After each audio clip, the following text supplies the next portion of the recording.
শুভ সকাল বন্ধুরা। আজকে হ্যাশট্যাগ আমরা সকলের টপিক দিয়েছে আমাদের বন্ধু শাশ্বতী। ওর চ্যানেলটির নাম হচ্ছে ফিউ মিনিটস উইথ মি। তো শাশ্বতীর দেওয়া আজকে টপিক হচ্ছে কথা ফুরিয়ে সম্পর্কগুলো খরচা হয়ে যায় অকারণে। একদম মানে খুবই সত্যি কথা, কথা ফুরিয়ে সম্পর্কগুলো খরচা হয়ে যায় অকারণে। তো এইটা শুনে আমার যেটা প্রথমেই মনে হলো সেই ঠাকুর শ্রী শ্রী রামকৃষ্ণ পরমহংসদেবের কথা, যে যদিও খুবই ডিফিকাল্ট এটা, কিন্তু যদি আমরা করতে পারি তাহলে কথাও ফুরিয়ে যাবে না, আবার সম্পর্কগুলোও খরচা হয়ে যাবে না। কিন্তু সেটা কিন্তু নিজের সাথে নিজের একটা লড়াই। সেটা হচ্ছে ওই কাঁচা আমির থেকে পাকা আমিতে উত্তরণ, এবং সেটা একদিনে হয়ে যায় না। মানে আমি আজকে কাঁচা আমি থেকে পাকা আমিতে চলে গেছি, জার্নি কমপ্লিট, তা নয়। যত দিন আমি বেঁচে থাকবো, যত দিন যে কোনো সম্পর্ক আমার সামনে আসুক, আমি আমাকে রোজ রিমাইন্ডার দেব যে আমি কাঁচা আমি থেকে পাকা আমিতে যাব। এই যে দায়িত্ব, এই যে কমিটমেন্ট, এই যে কনভিকশন, এটার থেকেই না আমাদের এক্সপেকটেশন থাকবে না, হিংসে থাকবে না, পরশ্রী কাতরতা থাকবে না, আমার কথা শুনছে না থাকবে না, আমার কমেন্টের জবাব দিল না থাকবে না, আমার কথাকে কেয়ার করলো না থাকবে না, আমাকে ভালোবাসলো না থাকবে না, আমাকে খোঁজ নিল না থাকবে না। এইগুলো কোনোটাই থাকবে না। কেন? তার কারণ হচ্ছে ওই আমি যখন কারুর সবার সাথে জড়াবো, কিন্তু কারুর সাথে আমি এতটাও জড়িয়ে যাব না যে আমি যেন নিচে নেমে যাই। আমার এক্সপেকটেশন, আমার নেগেটিভিটির ওই মারাত্মক কিন্তু একটা ভার, সেই ভারে আমি যেন পাথরের মতো সেই জলের তলায় চলে না যাই।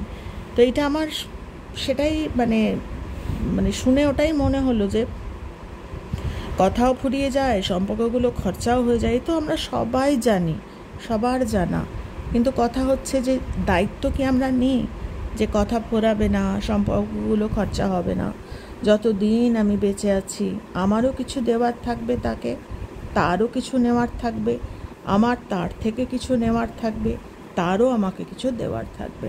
তো সেটা যখন ওই হায়ার সেলফে আমরা আসতে পারি, এবং প্রত্যেকটা সম্পর্কের ক্ষেত্রে আমি নিজেকে চেক করতে পারি যে আমি কি কাঁচা আমিতে আছি না আমি পাকা আমিতে আছি, তাহলে কিন্তু সত্যি কথা বলতে হয় না কোনো সময়তেই আমি ওই পাথরের মতো ভার হয়ে আমি নিচেও চলে যাব না, আমার খরচাও হয়ে যাবে না সব কিছু।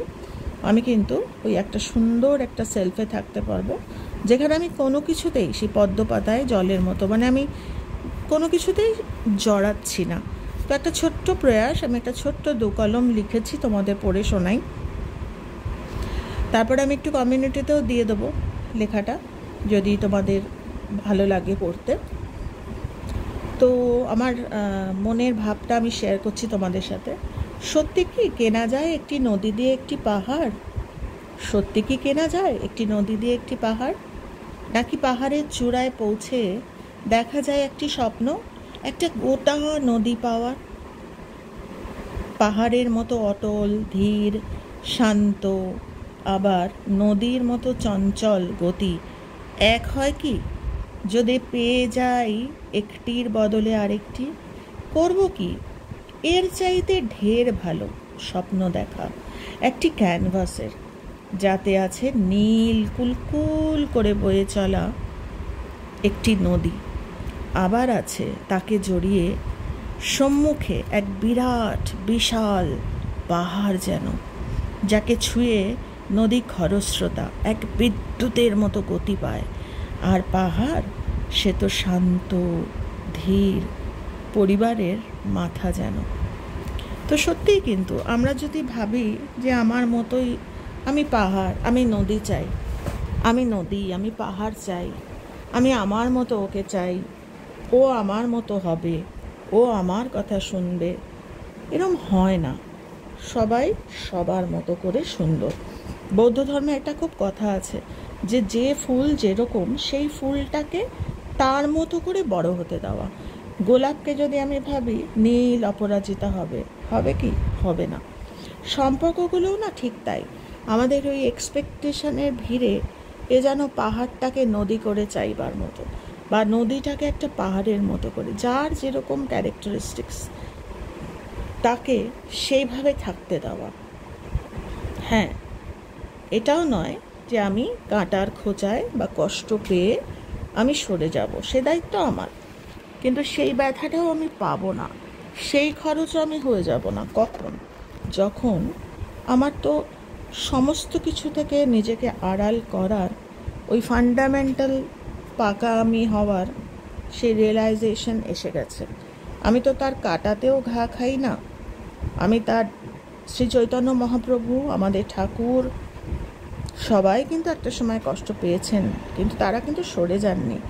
ওই যে সেই পাকা আমরা আসলে কাঁচা আমিতেই থেকে যাই, বিভিন্ন না পাওয়া, বিভিন্ন পাওয়ার মধ্যে ঘোরাফেরা করি, আমরা আসল কারণটা বুঝতে চেষ্টা করি না, তাই আমাদের সবটা খরচা হয়ে যায়। আমরা অপেক্ষায় থাকি যে কখন পাহাড়টা নদী হবে, কখন নদী দিয়ে একটা পাহাড় কিনতে পারবো। এগুলো যদি না থাকে তাহলে কিন্তু প্রত্যেকটা আলাদা আলাদা করে সম্পর্ক সুন্দর।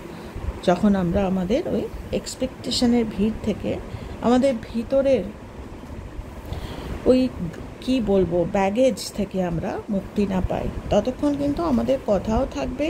কেননা আমাদের কথা থাকবে তার কারণ আমার নতুন কিছু শেখারও থাকবে। যতক্ষণ আমার নতুন শেখার থাকবে ততক্ষণ আমি মানুষকেও দিতে পারবো, মানুষের থেকে নিতেও পারবো। তার জন্য বলে যে জীবনে একটা লফটি একটা পারপাস থাকা খুব প্রয়োজন। তো আজকে আমার এইটুকুই মনে হলো, আমি সেটাই শেয়ার করলাম।